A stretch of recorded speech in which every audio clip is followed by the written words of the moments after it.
As Marcus Freeman evaluates the state of Notre Dame football, he points out that Notre Dame has areas to grow in all three phases. And while that is correct, you can't help but notice just how far the Irish have fallen on the defensive side of the football from years past as we bring in our partner, Eric Hansen of blueandgold.com.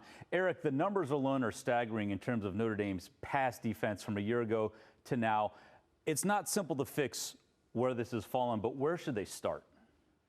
I think it starts with the pass rush.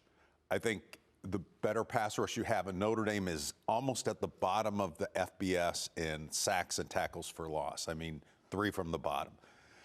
So that helps your pass defense. And then you really need to dig into the coverage. What are you doing last year when you were number 1 for 2 years in a row to number 103 now? There are some coverage issues. And then we even have the added bonus of Leonard Moore, the best cornerback in the country, being questionable this week. So you got a lot of layers there, but I think it starts with pass rush. It's certainly a tough challenge, and for Marcus Freeman, adding to the challenge is the fact that he is at his core a defensive coach. That's how he was brought up. I asked him today at his press conference, does he need to spend more time with the defense this week given the way they've performed? And while he didn't want to throw anyone under the bus, he did indicate that it's something he'll consider.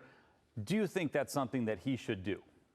I think it's something he should do, and I think it's something he will do. As a head coach, you need to put yourself where you're the most valuable, and that's his expertise. And he went through this phase too. I mean, you think back, we talked about this last week, his first game he gave up 38 points, the next game 29 to Toledo, and then it started humming. And so I think he's a good fixer, and again, he doesn't want to make that publicly, but I would be shocked if Marcus Freeman isn't a big part of the game planning this week on defense. And we may or may not know the extent of that. There's a couple ways you can look at that, though. It could be viewed certainly as an indictment of what Chris Ash is doing, but it could also be viewed as support of what they need on that side of the football. Right. I mean, I think coaching is a lot more collaborative than what we give it credit for sometimes. It's like, whose decision was that? Who, you know, they're in meetings, Chris Ash is listening to Mike Mickens about things and so forth.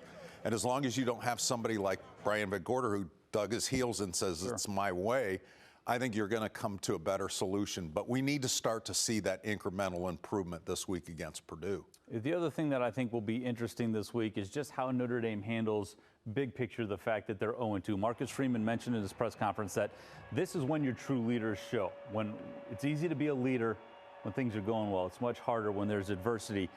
How does this adversity, do you think, test Freeman as a leader? Because I thought he said the right things on Monday. I think he intends to do the right things if he can identify them. But this seems to be a big moment for him.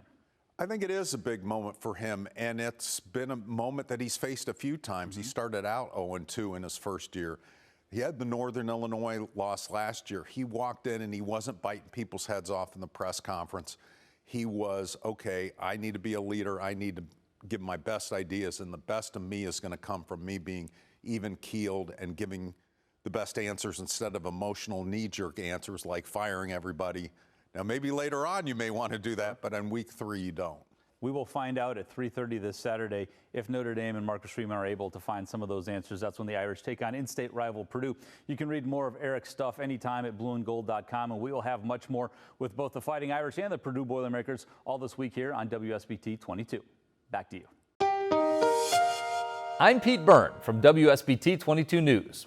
For more Notre Dame stories, like and subscribe to the WSBT-22 YouTube page. Thanks for watching.